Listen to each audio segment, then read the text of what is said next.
Good morning, everyone. Today we will continue the same topic, that is classification of economic activities. Under economic activities, there are three types of activities. One is business. We have already discussed with you. And second is profession. ये भी मैंने आपसे discuss कर लिया. And third one is employment.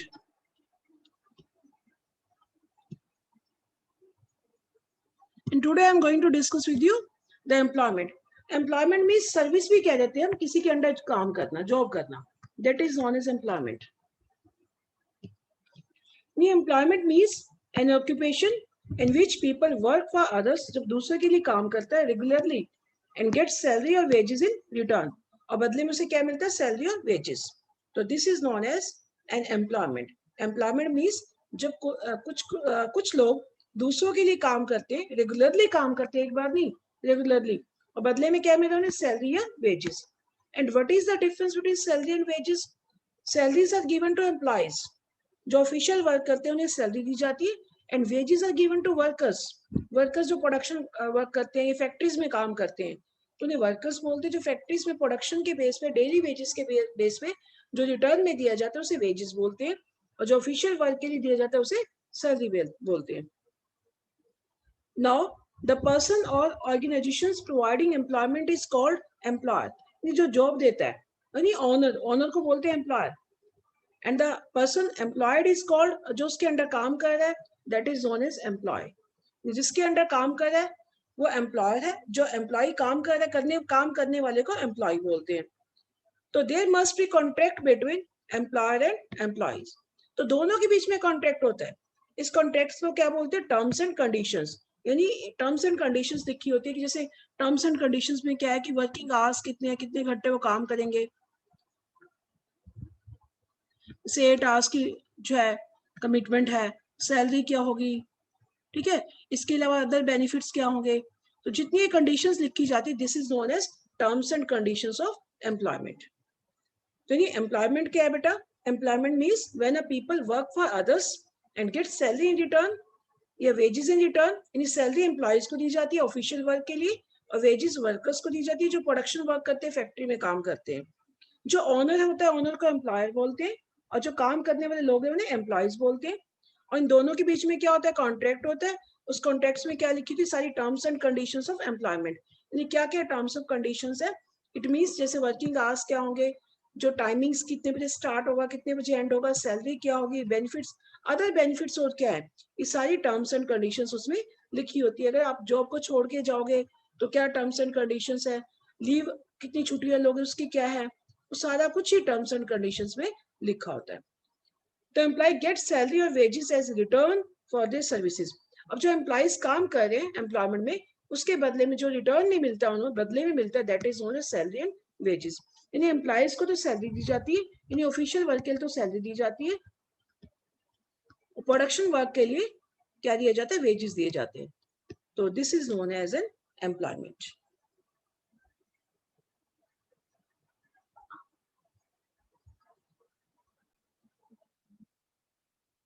Now difference between business, profession and employment. अब इन तीनों में डिफरेंस क्या है? What are the differences between business, profession and employment? तो पॉइंट 1 इज कमेंसमेंट. कमेंसमेंट होता है बिजनेस स्टार्ट कब होता है, स्टार्टिंग पॉइंट कब स्टार्ट होता है, ये स्टार्टिंग कब होती है बिजनेस, प्रोफेशन एंड एम्प्लॉयमेंट की. यानी business can be started at any time, किसी भी समय स्टार्ट किया जा सकता है. बट प्रोफेशन कब स्टार्ट होता है? यानी profession can engage in his person can engage in his profession only after getting membership of a professional body. यानी डिग्री लेने के बाद, अपनी क्वालिफिकेशन पूरी करने के बाद, उसके बाद उसे अपनी प्रोफेशनल बॉडी से मेंबरशिप लेनी पड़ती है. ये जितनी प्रोफेशनल एसोसिएशन है उसे रजिस्टर्ड कराना पड़ता है, उसके बाद ही वो अपनी प्रैक्टिस कर सकता है. यानी बिजनेस तो किसी भी समय स्टार्ट हो सकता है, बट प्रोफेशन स्टार्ट करने के लिए क्या है कि उसकी प्रोफेशनल बॉडी की मेंबरशिप लेनी पड़ती है, उसके बाद ये बिजनेस स्टार्ट कर सकता है. नाउ एम्प्लॉयमेंट क्या है? एम्प्लॉय, एक कोई भी पर्सन एम्प्लॉयमेंट कब स्टार्ट कर सकता है? After getting appointment letter from his employer. Appointment letter क्या होती है? इसमें टर्म्स एंड कंडीशंस लिखी होती है सभी एम्प्लॉयमेंट की. जो कॉन्ट्रैक्ट होता है बिटवीन एम्प्लॉयर एंड एम्प्लॉइज, जितने टर्म्स एंड कंडीशंस का जो कॉन्ट्रैक्ट लिखा जाता है कितनी सैलरी है अभी मैंने आपको बताया, that is known as appointment letter. Appointment letter लेने के बाद ही जो है कोई भी एम्प्लॉय उस काम को अपना स्टार्ट कर सकता है।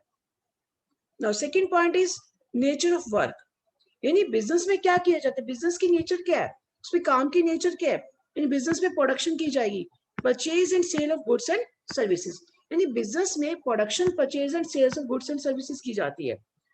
और प्रोफेशन का क्या काम है, प्रोफेशन क्या करता है, rendering of personalised expert services, जो भी जिसमें स्पेशलाइज्ड है, एक्सपर्ट है। जैसे डॉक्टर्स है, डॉक्टर किसमें एक्सपर्ट है, मेडिकल सर्विसेज में, और मेडिकल सर्विसेज देगा। लॉयर है, वो किसमें एक्सपर्ट है, लीगल सर्विसेज में है, तो लीगल सर्विसेज देगा। एक चार्टर्ड अकाउंटेंट क्या देगा, वो अपनी जितनी भी अकाउंट्स की जितनी भी सर्विसेज है वो देगा। तो जो भी जिस पर्सन, जो भी यानी प्रोफेशनल जिस भी पर्सन में स्पेशलाइज्ड है उसी सर्विसेज को रेंडर करेगा, देगा। And employment performing the works, अब एम्प्लॉयमेंट में क्या होगा, जो बॉस कहेगा वही काम करना, बॉस मीन्स एम्प्लॉयर, यानी जो भी एम्प्लॉयर काम असाइन करेगा उसी काम को करना। ये जिसके लिए उसका एम्प्लॉयमेंट में नाम लिखा गया, जिस वजह से उसकी एम्प्लॉयमेंट हुई है, उसको जो जॉब दी है उसी काम को जो उसे दिया जाएगा, एम्प्लॉयर मतलब ऑनर देगा, उसी काम को ही वो करेगा, in performing the works assigned by the employer. And third is qualification, business के लिए no minimum qualification is required, एक अनपढ़ आदमी भी बिजनेस कर सकता है, कोई प्रॉब्लम नहीं है। बट इन प्रोफेशन, प्रोफेशन में specialized knowledge and training is required, कोई भी पर्सन प्रोफेशनल नहीं बन सकता, उसके लिए स्पेशलाइज्ड नॉलेज चाहिए, उसे डिग्री चाहिए, और साथ में उसकी ट्रेनिंग भी रिक्वायर्ड है। और एम्प्लॉयमेंट में डिपेंड करता है कि किस जॉब के लिए आप जो अपॉइंट किए गए हो। In employment qualification is decided by the employer. अब जैसे फॉर एग्जांपल स्कूल्स में ले लो, स्कूल में एक प्रिंसिपल भी है, स्कूल का एग्जांपल लेते हैं।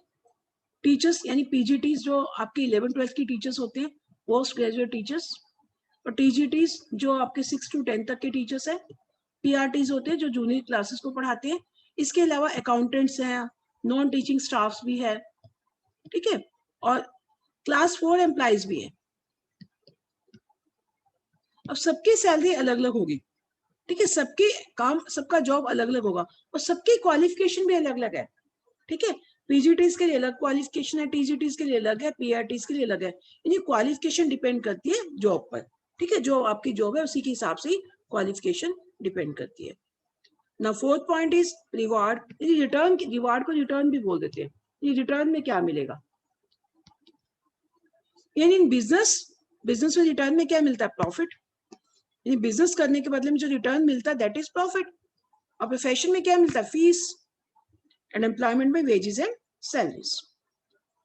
यानी बिजनेस में प्रॉफिट, प्रोफेशन में फीस, एम्प्लॉयमेंट में wages and salaries. Now fifth point is risk. अब रिस्क इसमें कितना ज्यादा है या कम है, ये सबसे ज्यादा रिस्क बिजनेस में है, हाई रिस्क इन बिजनेस।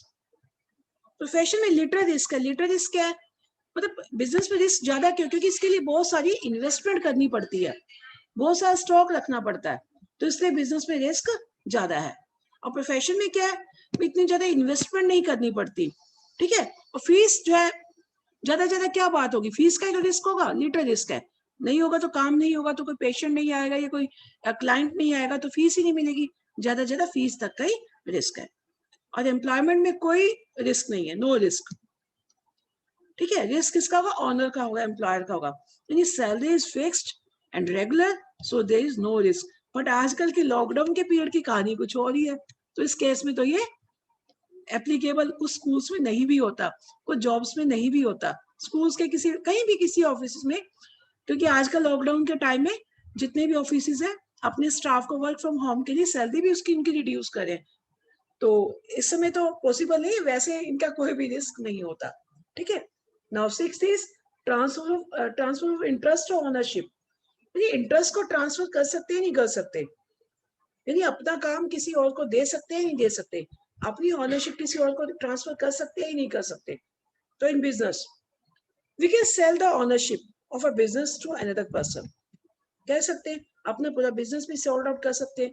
अगर सपोज करो कि हम बिजी हैं, हम अपने जो है किसी और अपने रिलेटिव को भी कह सकते हैं कि हमारा बिजनेस संभाल लो, बट प्रोफेशन में it is not possible, transfer of interest is not possible. Even employment में भी पॉसिबल नहीं है. How? Suppose I am doing job in school, तो मान लो मुझे 1 मंथ के लिए कहीं जाना, तो मैं ये नहीं कहूंगी कि मेरी फ्रेंड आ जाएगी वो पढ़ा देगी स्कूल में. ऐसा नहीं होगा. वहां पर भी ट्रांसफर ऑफ इंटरेस्ट पॉसिबल नहीं है. तो these are the differences between business, profession and employment.